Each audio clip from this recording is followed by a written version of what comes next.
Salut à tous. Cette semaine, la Factory vous emmène au Grand Rex pour l'avant-première d'un des plus gros blockbusters de l'année, Hunger Games 3, partie 1, La Révolte. Réalisé par Francis Lawrence, Jennifer Lawrence, non ce n'est pas sa fille, est une nouvelle fois amenée à jouer la belle Katniss Everdeen, qui cette fois-ci n'est pas reconduite dans l'arène, mais conduit et symbolise la révolte. Regardons ces quelques images.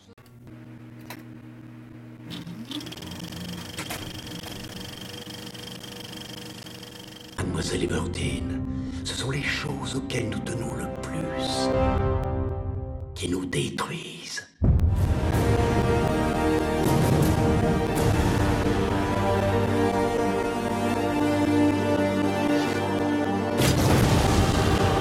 J'appelle tous ceux qui nous regardent à déposer les armes. Tu es vivant. Vous allez sauver Pita le plus vite possible, ou vous devrez vous trouver un autre gemme au cœur.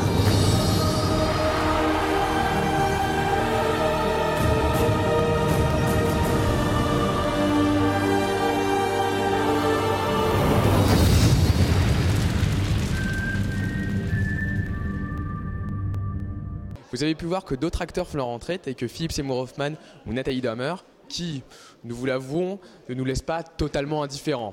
Voilà, donc le film est fini, écoutons ce qu'en ont pensé nos testeurs.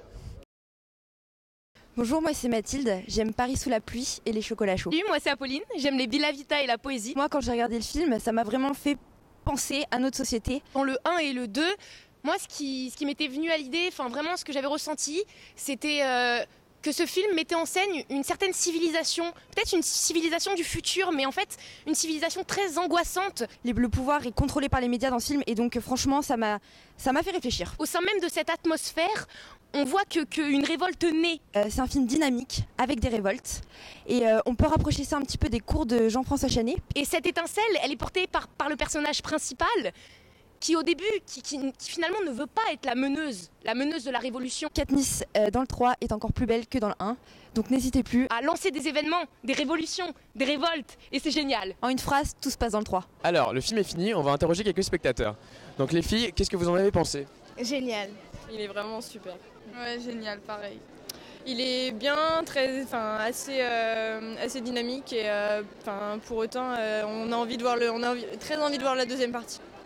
Voilà, il est assez inattendu comparé au livre notamment. On s'y attend pas du tout et il est surtout très bien réussi. Est-ce que le 3 partie 1 est meilleur que les précédents ? Ah, c'est différent. Ouais, voilà, c'est De là à dire que c'est meilleur, l'ambiance est différente. L'atmosphère, tout, ouais. Parce que dans les deux premiers, c'est les jeux, donc ça reste un peu similaire.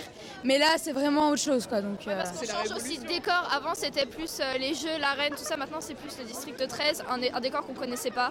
Donc, c'est toute une nouvelle ambiance, en fait. Je trouve que par rapport aux deux premiers, c'est pas aussi bien. Enfin, il y a niveau script, c'est pas aussi bien. T'es d'accord avec lui ? Ouais, mais en même temps, le 3 c'est le moins bien des livres, on va dire. C'est le plus mauvais des 3. Donc c'est une bonne adaptation pour le livre qui a été fait derrière. Il y a des grosses différences avec le livre ou pas ? Bah non, j'ai trouvé dans l'ensemble assez fidèle. Après il y a quelques appréciations qui sont laissées au réalisateur que je dirais assez normal. Mais dans l'ensemble non, c'est plutôt bien réussi, plutôt fidèle au livre. C'était quoi l'ambiance à l'intérieur de la salle ? électrique. On était tous excités, c'était dingue. Il n'y avait pas un truc qui se passait sans que tout le monde crie dans la salle, c'était ouf. Vous avez pensé quoi de Jennifer Lawrence ? Elle est magnifique. T'es tombé sur son charme aussi ? Moi aussi. Je suis absolument amoureux. D'ailleurs, j'ai un message à lui faire passer. Je sais que tu me regardes, Jennifer. Je veux dire que je t'aime. C'était Hunger Games 3 partie 1 à l'affiche dans toutes les salles à partir du 19 novembre. Quant à nous, on se retrouve dès la semaine prochaine pour un nouveau numéro de la Factory. Je crois que je suis amoureux.